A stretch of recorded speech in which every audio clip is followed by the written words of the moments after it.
l'Opus Dei quand j'étais au collège par une amie qui m'a emmenée à un atelier théâtre. J'ai beaucoup aimé, mais je ne savais pas particulièrement que l'Opus Dei était une famille dans l'église. Et d'ailleurs Laurent aurait probablement plus à dire au début parce que c'est toi finalement qui t'es engagé dans l'Opus Dei assez rapidement. Oui, moi, là, entre le moment où j'ai mis le premier pied dans un centre de l'Opus Dei et le moment où je me suis engagé comme surnuméraire, il y a eu 1 an à peu près. J'ai retrouvé en fait ce que m'avaient appris mes parents, ou ce que j'avais vécu dans ma famille, notamment la sanctification du travail et l'esprit laïque. Une deuxième chose qui m'a beaucoup marqué, c'est le niveau d'exigence spirituelle un peu. Enfin, on ne pouvait pas se contenter d'une foi médiocre, on ne pouvait pas se contenter d'une foi tiède. Quand on est chrétien, il faut avoir une foi forte, entière, qui prend toute la vie. Et moi, c'est cet aspect-là en fait qui m'a le plus touchée. Et l'unité de vie en fait que l'Opus Dei nous aide à avoir entre tous les domaines de notre journée, le travail, la famille, la prière, c'est quelque chose qui m'a beaucoup frappée et c'est vraiment là que j'ai senti que Dieu m'appelait, c'était d'avoir plus cette unité entre toutes les différentes composantes de ma vie et que tout était en lui, pour lui. Est-ce que tu vois mon doigt qui passe de l'autre côté là ? Ah oui, une double. On va le faire après. C'est pas parce que Laurent et moi on fait partie de l'Opus Dei que les enfants feront forcément des activités spirituelles avec l'Opus Dei et en feront forcément partie après. D'une certaine manière, on peut dire que c'est chacun de son côté, tout comme on a chacun notre profession. Maintenant, c'est forcément quelque chose qui a un impact sur la vie de couple. On peut en parler ensemble, quand on peut on va à la messe ensemble, on dit le chapelet ensemble, on prie ensemble, surtout en vacances en ce moment. C'est vraiment quelque chose qu'on peut vivre à deux et qui nous procure beaucoup de joie. Une des choses intéressantes qu'enseignait Saint José Maria, c'était que c'est pas parce qu'on est marié qu'il faut en quelque sorte être en terrain conquis avec son conjoint et qu'il faut garder un peu l'esprit qu'on avait quand on en était fiancé. Quand tu commences à connaître quelqu'un dans une relation amoureuse, tu as toujours envie de savoir plus ce qu'il est, ce qu'il aime, ce qu'il a fait.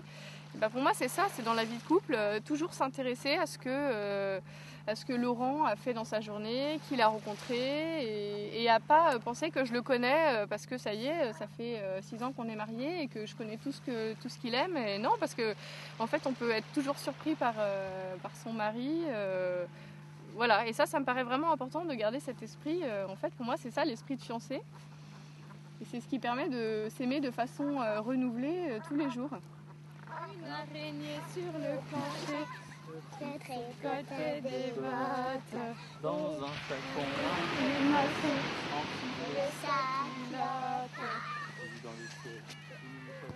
En fait, c'est un engagement tout simple de vie de prière pour rentrer plus en intimité avec le Christ et lui présenter toute notre vie.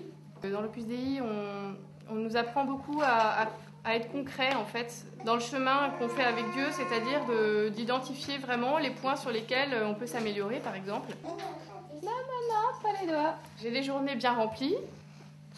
Parce que je travaille avec 80%, j'ai 3 enfants qui sont petits. Du coup, le matin, je commence par la prière, je me lève un peu plus tôt. Et c'est ce qui me permet après de garder la paix dans la journée, même quand j'ai l'impression que je ne vais pas réussir à faire tout ce que j'ai à faire. Et d'avoir des vrais moments, au travail, d'être à mon travail, à la maison, d'être vraiment avec les enfants. Et quand je suis avec Dieu, d'être vraiment avec lui. Et si je peux, j'essaye de trouver des moments au calme. Le mieux, c'est quand je peux être dans une église, mais sinon, dans ma chambre, le matin, je suis sûre d'avoir un moment de calme pour parler tranquillement avec Dieu. Beaucoup de gens me disent que mon engagement dans l'Opus Dei est contraignant. C'est vrai que c'est exigeant, mais grâce à cette régularité dans la vie de prière, j'acquiers beaucoup de paix et de liberté intérieure et ça m'aide à vivre mes journées bien remplies, sereinement. Se tricotait des bottes, les maçons dans un flacon. Voilà, les vacances sont finies. On va reprendre le rythme trépidant de la vie parisienne. J'ai vu dans le ciel une mouche à miel, pensait la guitare. Dora tout confus, sonnait l'angélus au son de la fanfare.